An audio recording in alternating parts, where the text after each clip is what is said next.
Yeah, India made a cricket $1 billion business, Bloomberg. $1 billion? Cricket, a quiet sport.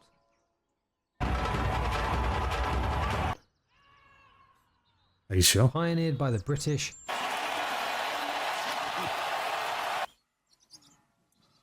measured, considered, timeless.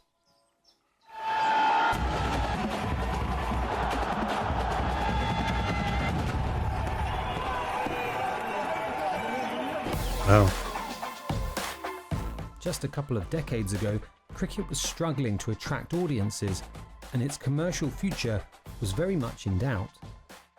Now, it has the second biggest sporting franchise in the world, bettered only by the NFL. At the Really? centre of its success is one country and its record-breaking tournament, Football is not the Indian as big? Premier League.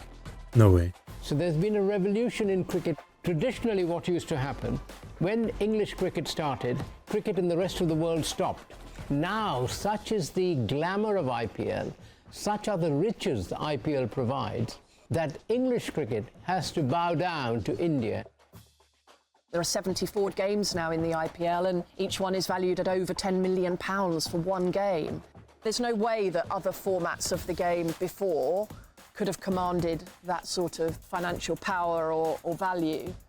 The figures that are talked about is that What if they change the rules to make it more exciting? Or something like that, yeah? 80% of world cricket's income is provided by India in one form or the other. India currently has a population of 1.4 billion people. IPL has That's a lot of viewership people. of almost 700 million people. Worldwide fan base for cricket is about 2.5 billion people. We are 27% of that total fan base worldwide. So potential to grow this viewership, immense, massive. Really? Like, it's kind of insane because, again, it's one of those things until this channel, like, I had heard of cricket, but I had literally no idea it was big, right? I mean, I guess it's maybe just not big in France, so I just never seen or heard anyone talk about it, right? But I had literally no idea. Like, you always hear about football or baseball or, like, American soccer, NFL, right? But yeah, I had never heard about cricket really being talked in the news and by people or anything. So it's kind of crazy, yeah. 2 billion people. This is the story of how one country became the driving force behind But as the always, I'm not biggest the best sporting example turnaround because of the 21st I century. wasn't someone to pay much attention to sports of all, so I'm not the best example, yeah.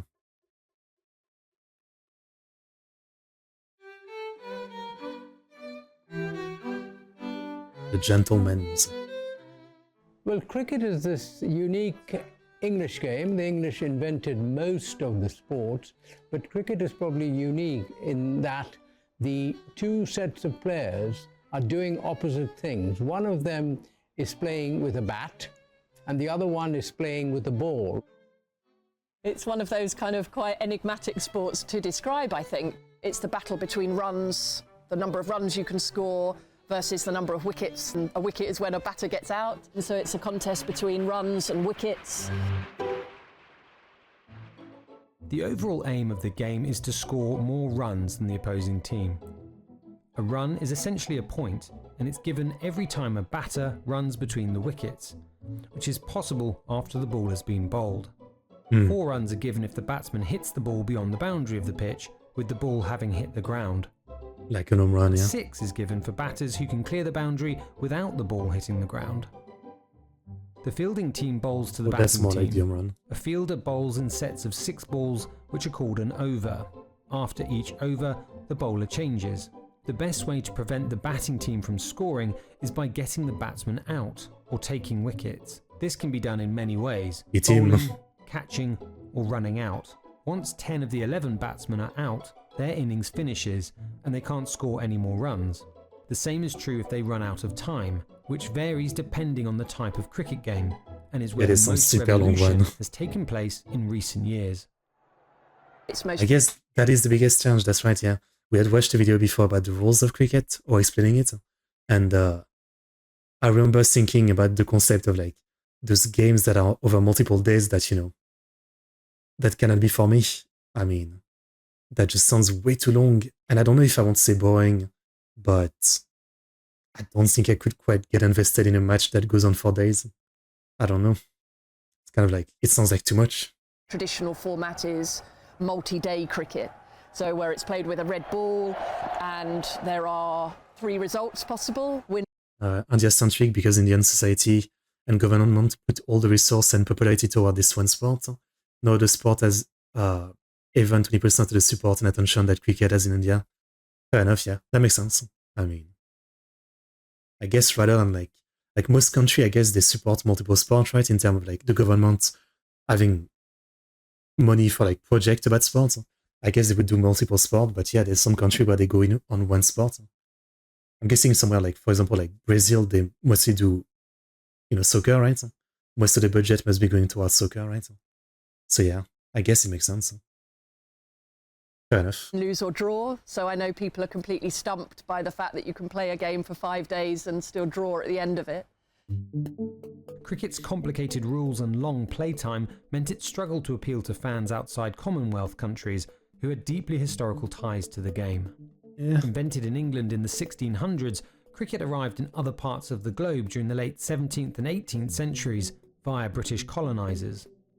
The British took the game to different parts of the world as they expanded, as they went in search of trade, and then they acquired territories.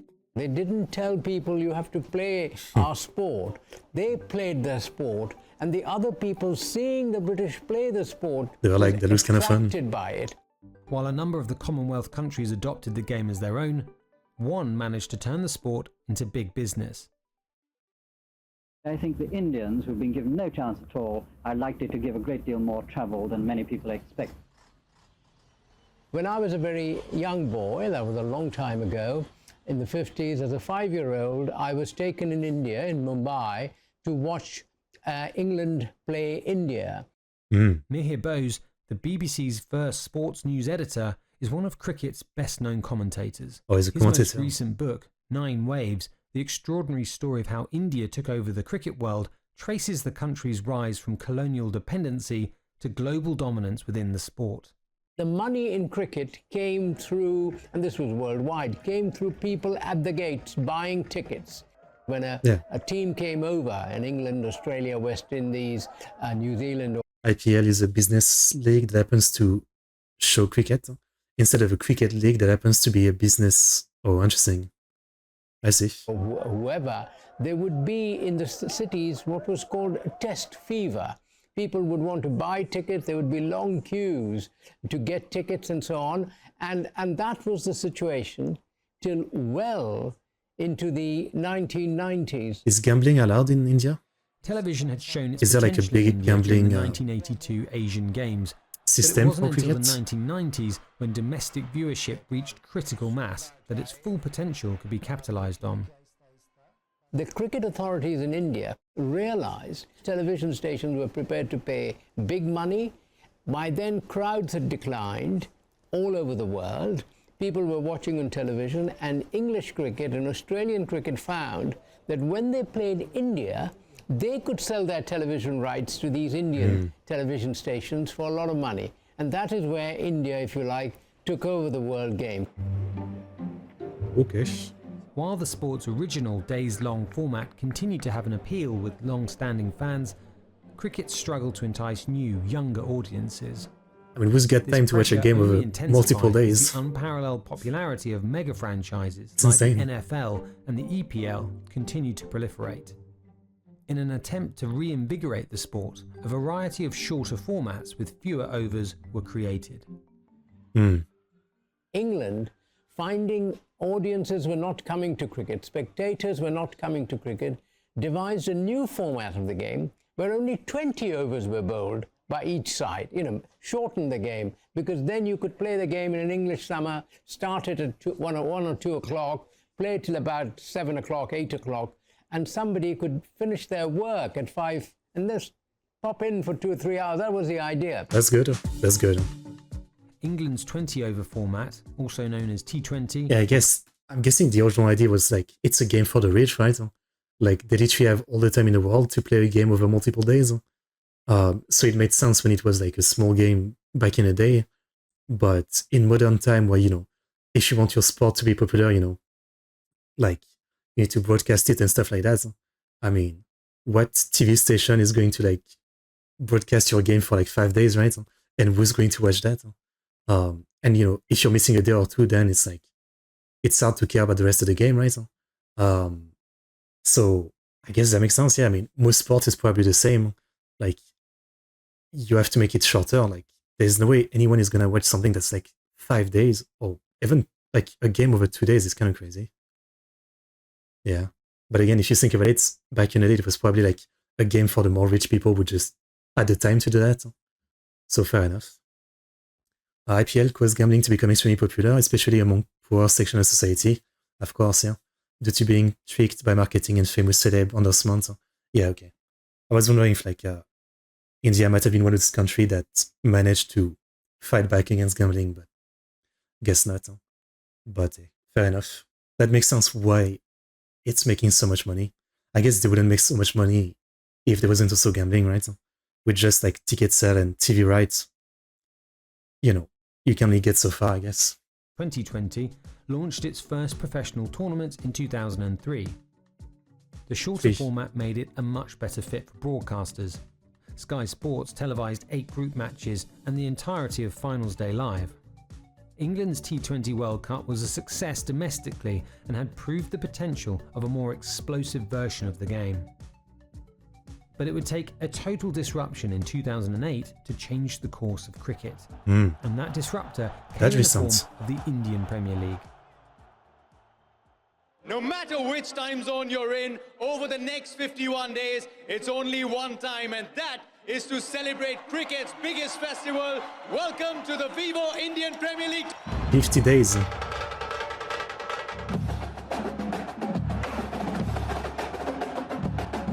They made it into a spectacle, and the old-fashioned traditionalists find this abhorrent. To them, that's not cricket. Cricket is theatre, where, you have intellectual discussions as to where the ball is played and so on and so forth. Here they said, no, you don't need all that. You want entertainment. You want to rival what the cinema offers you, what any other form of entertainment offers you. It's like that in every sport, I feel like. In MMA and the UFC, which I follow, it's been kind of like that, right? The UFC started in 95, I believe. And let's say for the first 15 years, up until 2010, like most of the fighters were, sometimes they would talk trash, they would like create some drama for like publicity, but most of them were still like, kind of quiet and respectful to an extent. But in recent time, and something that like a lot of the Puritan fan or the older fan are like, saying is terrible, is the way the UFC is now, where like, everybody is always trying to sell the fight. It's almost become kind of like a culture thing, right? Where like all the fighters, even if they're not really like that and people know it, right? Like if you watch their YouTube channel, they're just chill dude. But for selling the fight, every time they're like in official interview and stuff like that, they're gonna act kind of crazy, say crazy stuff to sell the fight, to get more people to buy it. But then the second the fight happens and someone win or lose, they just shake hand, and suddenly, like I talked about, you being the worst person of all time, but suddenly actually we're friends. And a lot of people are not liking that. And it's kind of not a great thing sometimes, and I kind of get it. But at the same time, it is somewhat working, right? Like this setup of the UFC, it's ultra popular, it's making more money than ever, right? Because people are doing that. I mean, it's probably like that in a lot of sport, right? You just have to adapt to the time, even though it's not that great. But, with that publicity from stuff like that, I mean, the sport doesn't really blow up. That's just how it is. Didn't just take inspiration from America's to make it a spectacle. entertainment and pyrotechnics, it also adopted a similar league structure where the same teams compete every year. For the IPL, they devised completely new teams. So it became Mumbai Indians, owned by one of the richest businessmen in India, some of them from Mumbai, composed of players from around the world, or the Chennai Super Kings, or, the Kolkata Knight Raiders. So they came up with these exotic names. The one difference is this is not about a family dispute, sinking back into poverty and desperate measure by addicts, including offing themselves or falling into further addiction like drugs and alcohol. I mean, yeah. Obviously, like, gambling is bad in, any case. I don't doubt it, It's like that everywhere, but I think for the most part, there's no stopping it, you know?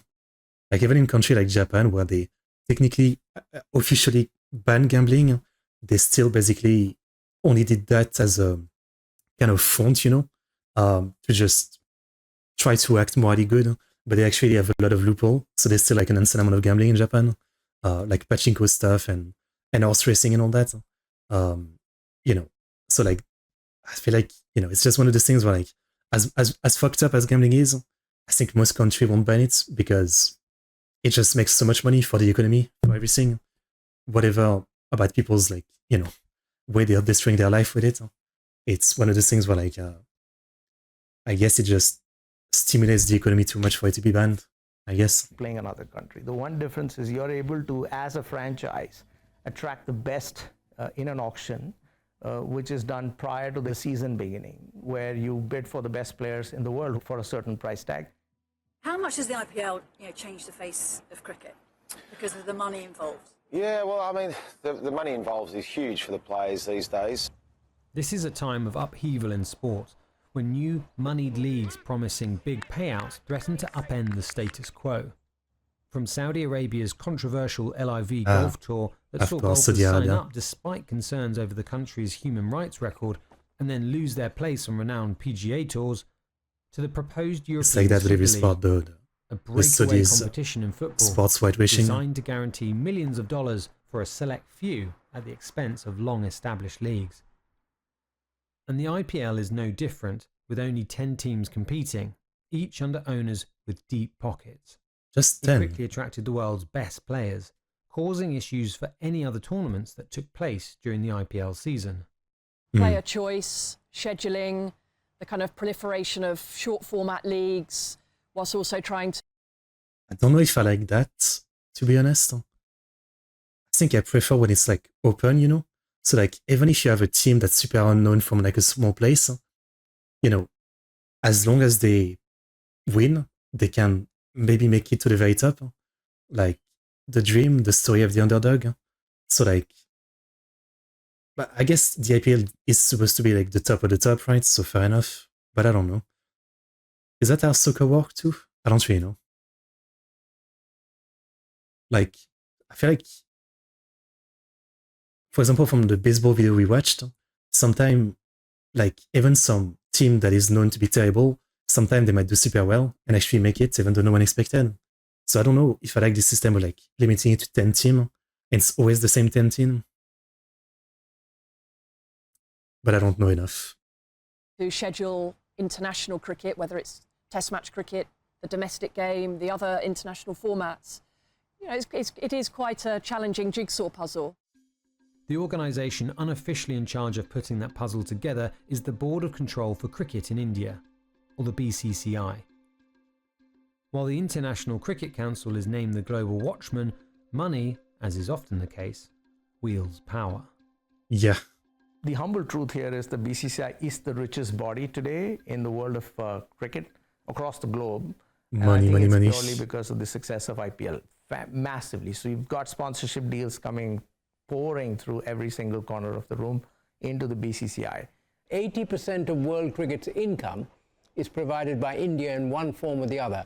There's television rights, there are commercial deals. When India play abroad, if you look around the stadiums, the marketing of the sponsors' names are Indian sponsors. That's why I dislike cricket and IPL. Every other sport is more about the fun games, but cricket has turned into a fanatical obsession that exploits as many people as possible instead of being enjoyable. That's a radical take. I can't really say too much about it since I don't actually follow cricket and I don't have the most context, but interesting. It's good to have some opposite take, right? Sponsors' names, because they have got the rights, they want their names on television because Indians are watching and therefore they'll sell the products. Sure. So the BCCI obviously continues to, aggregate power in its hands purely because of the type of consumers it has at its disposal, the Indian consumer. Like I said, 700 million people watching IPL, which has probably the least number of games across any sporting format across the world. I'm not just talking cricket, I'm talking NFL, I'm talking that sounds like it. MLB. Yeah, because again, there's only 10 teams, so even if you make a format where all the teams have to face each other once, it still sounds like it's so much more limited than other sports. But at the same time, I guess again, from what I understand, the IPL isn't the only thing. I'm sure there's other leagues where maybe they have a different system where, any team can make it as long as they win. So yeah, I mean, I keep bringing back the UFC because that's what I watch, but it's kind of like, people always say, like, if you're tired of the UFC, just watch one championship. It's like the big organization in Asia. Actually, a lot of Indians fight in one championship, and it has a lot of different rules and different system, and people find it a lot more, well, less about money, I guess, if you will, than the UFC. So people always say, like, if you're not happy about the thing that they promote and the way they do it, the UFC, just watch one. So there's probably like an equivalent for cricket. Like, there must be one other organization that people point to as like the good alternative, I assume. I'm talking EPL. This has the least number of games. It has the maximum viewership. But yeah, it's never as popular, The obviously. 2022 IPL media rights e-auction highlighted just how successful this franchise has become in such a short period of time. The TV and digital rights for 2022 to 2027 matches collectively sold for $6.2 billion. This not only reaffirmed the IPL as the leading cricket league, but also made it the second most valuable league globally. At more than 30... Really? I think EPL is soccer, right? And MLB is over there. That is insanely surprising because, again, I always thought soccer was like the biggest thing. Actually, yeah, even the NFL being number one is surprising to me. Again, as someone who doesn't follow most of the sports, in my head, the biggest sport is soccer, right? And then I might have said baseball, And also, like, why is the NBA so low? But I guess maybe only the US really care about basketball. But yeah, I clearly had no good idea of, like, what's making the most money. $13 million per match, the IPL has surpassed global leagues such as the EPL and the MLB and is second only to the NFL. Disney bagged the TV rights, and a joint venture between Paramount and Mukesh Ambani's Reliance Industries won digital streaming rights. Media companies are constantly working hard to make sure they get the right form of content such that the consumer loyalty continues to stick and grow.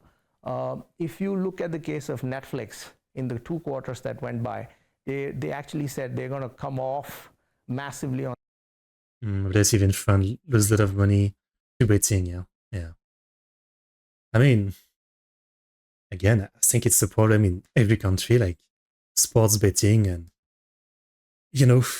like all the game microtransaction and all that. I mean, it's never been, in history, it's never been like this bad, right? Because of how interconnected everything is, it's never been this easy to fall into gambling.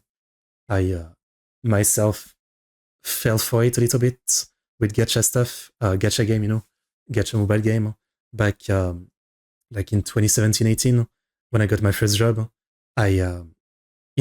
I'd been playing like games like that without money for a long time. So like when I finally started getting money, I was like, okay, I'll buy a little thing in my game. And like within 2 months, I had spent like 800 euro on it, which was way too much, an insane amount of money. And thankfully, I managed to just stop. And the last time I like ever did that was like $5 in 2020. Since then, I've never like did any gacha, But yeah, I know how easy it is to fall into it. Yeah, gambling is bad. I mean, I think everybody knows that, and yet we all fall into it because, we just hope that maybe we're gonna be the one to make it, the one to get lucky, and the one to, like make it rich. But 99.99999% of people don't, and yet, again, I mean, I don't think there's much to do to stop it. Their consumer numbers only because they're not able to penetrate countries like India, which require a different form of content. I'm not saying that they should go after cricket as a possible broadcasting theme. They may, who knows? But if you get sport which is universal, has no language, something like a football or a cricket, which actually attracts more consumers given its religious following in those specific countries, I don't see a reason why you will see more media companies coming and trying to get a partnership with the BCCI given the massive fan following across the world. Of course. It's widely agreed upon that media is what's propelled the values of teams to such astronomical heights. In the US, the Big Ten, a college football conference, just signed an $8 billion media rights deal. Wow. And Apple signed on to a 10-year global broadcast deal to stream Major League Soccer worth $250 million. But again, the difference seems like that's, again, I think the NFL, like most of the world doesn't watch, right? So, am I crazy to think that? I mean, it might just be me, but I feel like most of the world doesn't actually care about American football. So like all this money is just from America alone. It's kind of crazy. $10. With so much untapped revenue to play for, a flurry of new banned gambling and betting a couple days ago. Oh really? The official jersey sponsor of India national cricket team, Dream 11, was discontinued as the official sponsor yesterday. Do you think it will last though? I mean, that's kind of crazy. Yeah, I wonder if the ban will last or if it will cause too much loss of revenue, maybe. T20 leagues are being created in an attempt to ride the wave of the IPL's success. South Africa have started fleshing out details The biggest of sport the new betting app. T20 league. Players are already on board, a broadcast deal has been confirmed, and team owners revealed. SA's previous attempts at getting an international T20 league off the ground have failed. South Africa and the UAE are both set to launch new T20 leagues in 2023, adding to an already packed cricketing calendar. These tournaments will put a further strain on resources and talent, especially as the current ruling by the BCCI states no Indian national player can take part in other leagues unless they permanently retire from the IPL and national cricket.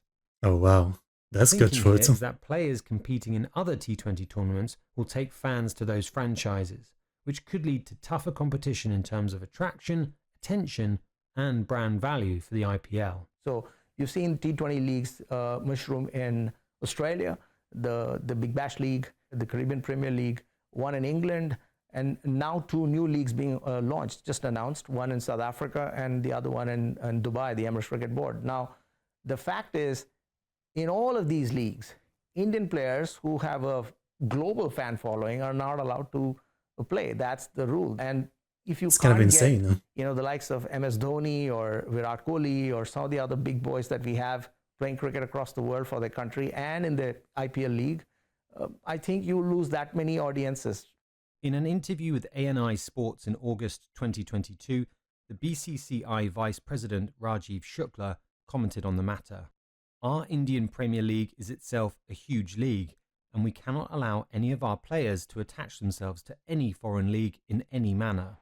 I guess I understand why this, the BBCI was it, like why they would want that, but I'm surprised that it's even legal to do that.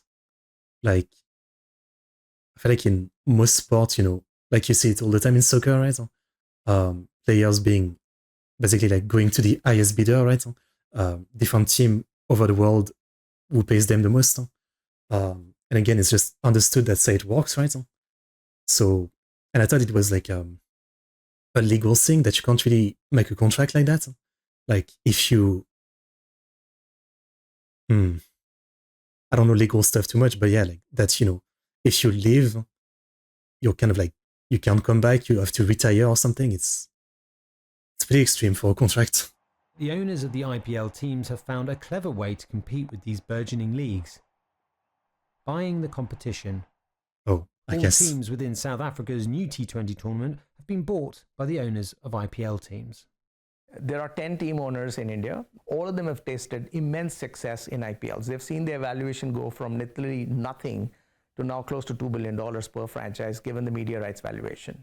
When you taste that kind of success in a limited time frame of 10 or 15 years, you certainly want to experiment as an owner, a team owner, and see what this can do if other leagues take off.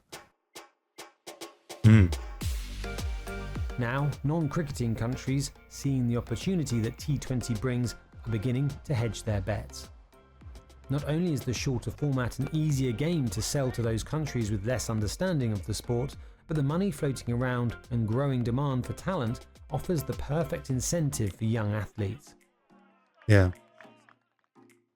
Right now, we're in the middle of a historical event for Cricket Finland because we've never hosted an Finland. international cricket tournament before.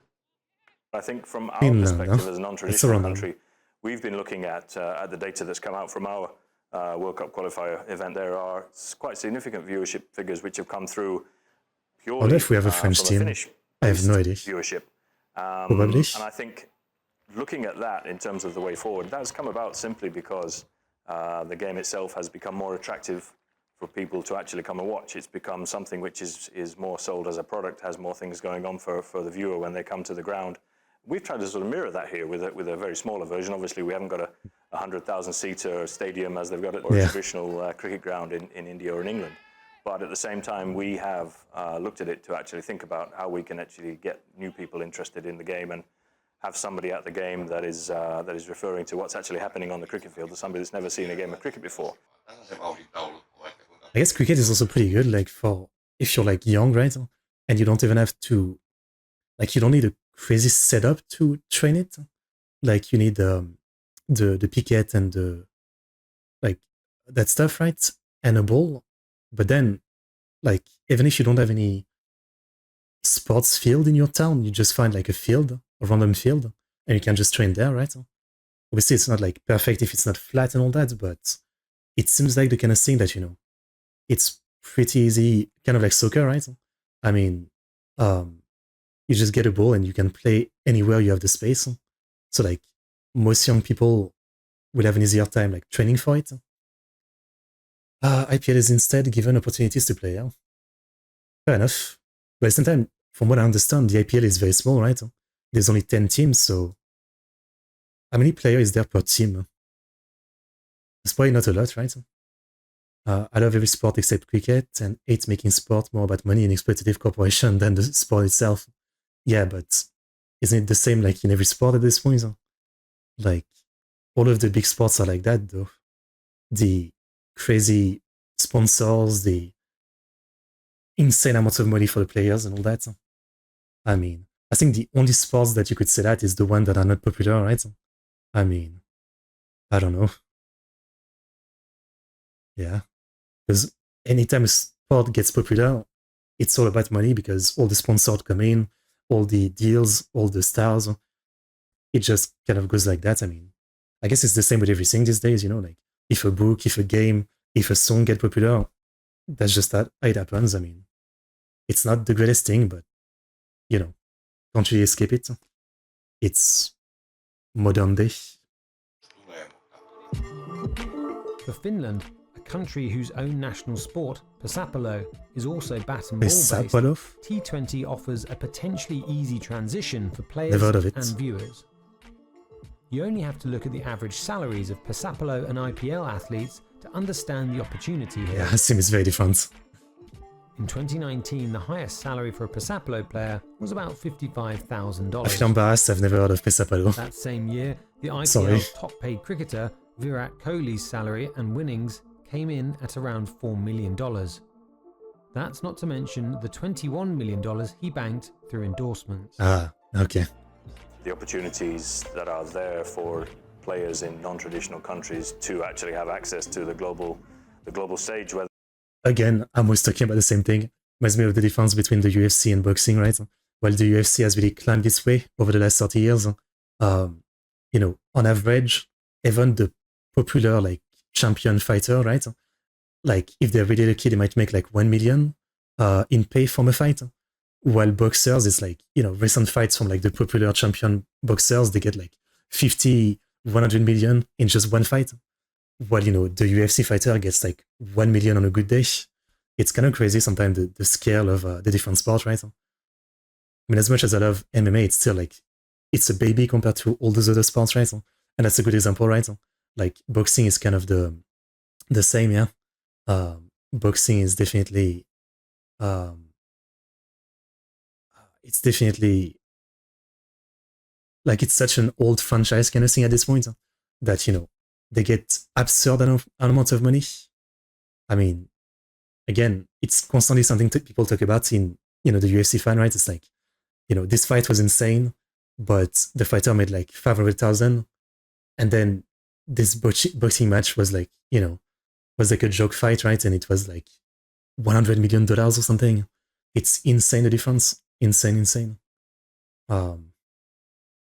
Yeah. I mean, money. I don't know. It's kind of like that everywhere, right? I don't know. Like, all this amount of money are like beyond my understanding as a simple mortal, right?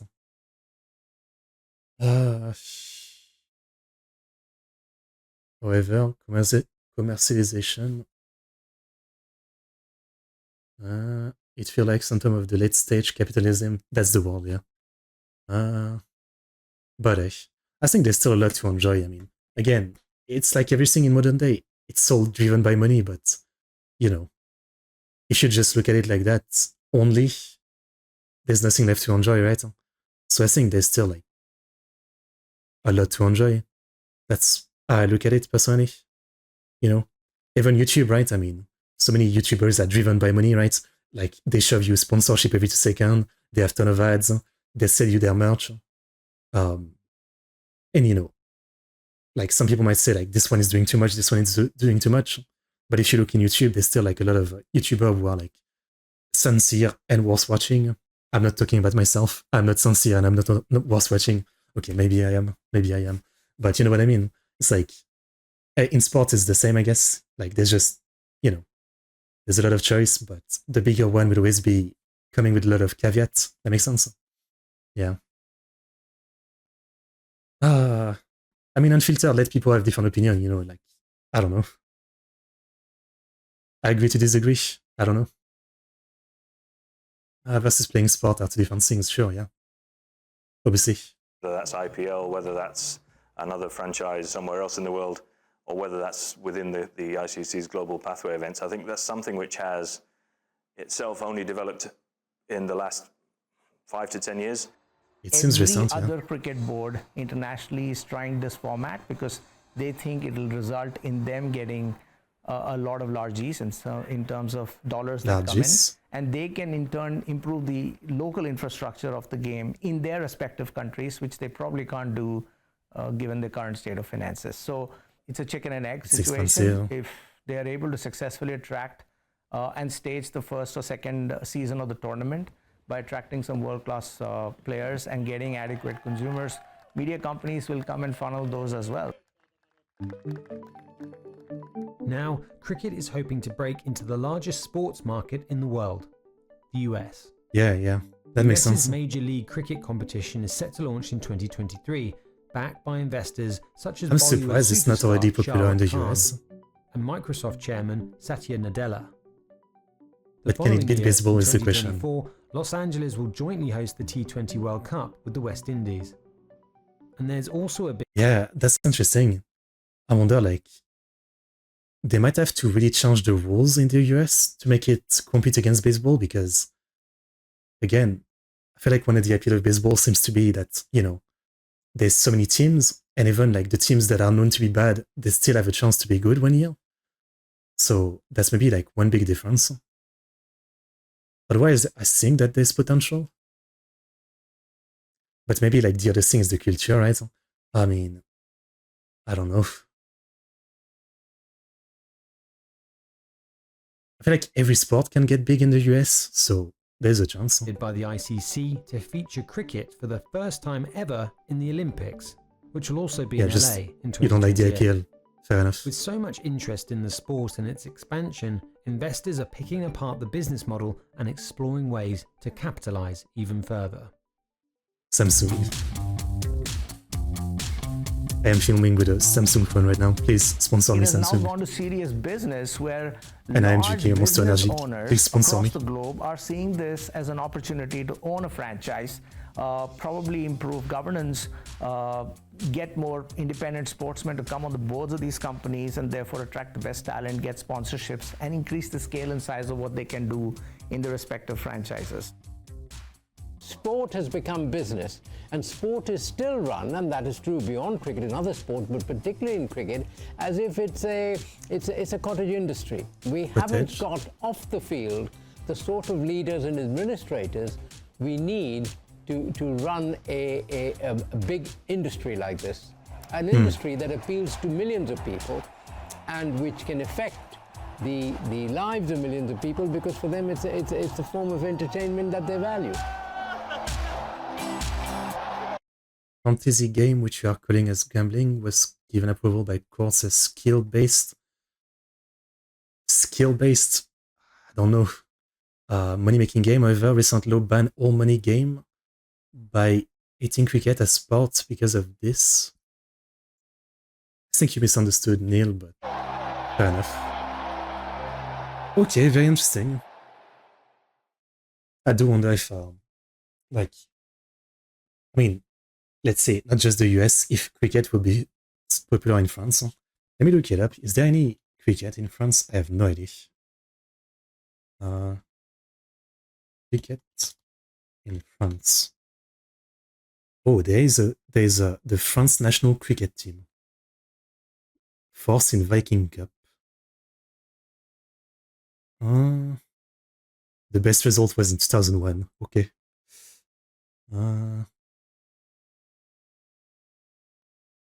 But is this a team in the... It's probably not a team in the IPL, it's probably like in a different thing, right?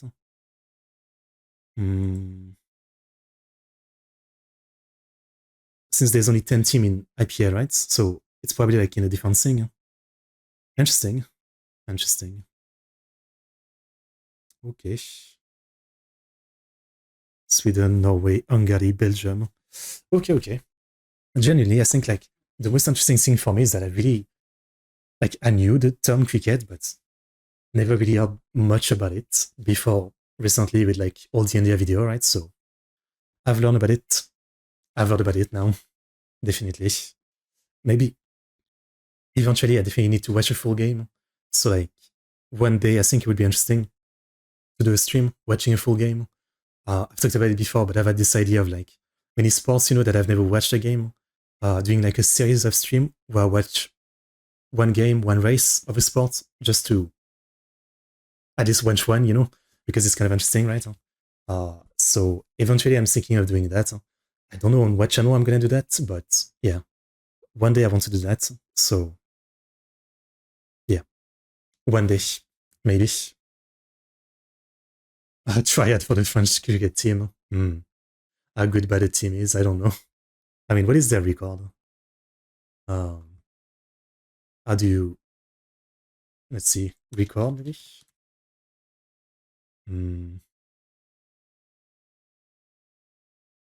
I don't know.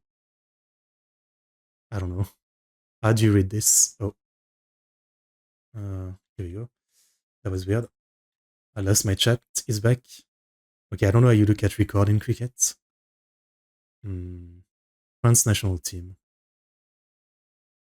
ICC ranking, 49. Best ever, 39. In 2021. Okay. Yeah, so I guess it's pretty bad. Like, is it 49 out of 50? I don't know. Or is it more than that? I don't know. I have no idea. Okay. Oh wow, I'm reading like the history. It says like in France, the history of cricket goes back to 1478 in a manuscript that was talking about a ball game, a bat and ball game called cricket. Yeah. Interesting. All right. Anyway, I got no ideas. I don't even know what. Do we even have a national sport? I don't even know. I know a lot of kids play soccer, right? I don't know. I don't know much about sports, as always. That's my problem. I mean, I know the sports I follow, but that's it. So yeah, a very interesting video. I learned a good amount, I would say. And again, I mean, as always, like, I do like when, you guys have like different opinion, right?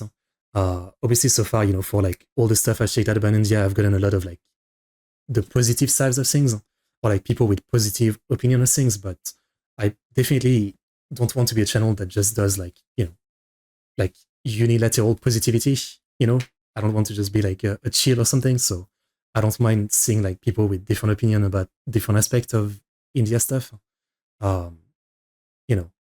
And I think it'd be nice, yeah, if people are willing to give their different opinion and it doesn't always result in fights. So don't hesitate, you guys, if you have any differing opinion to discuss about it, I would say. That's fine with me. That's fine with me. Very interesting video. Soccer team. Mbappe is an amazing player. The year I was born, 98, is when France won the Soccer World Cup, I believe. Like, I'm always told about it every time someone asks me in France, every time someone asks me my year of birth, then they tell me, oh, you're born the year we won the Soccer Cup. I'm always told that. Yeah. Even though I've never watched a soccer match myself. It's kind of funny. I'm always like, yeah, that's right. That's right. Yeah. Like, because you're born that year, you expected to be a great soccer player or something. But I'm not, obviously. Okay. World Cup in US, Canada, and Mexico. Interesting. So yeah, thank you, Unfiltered, for the video.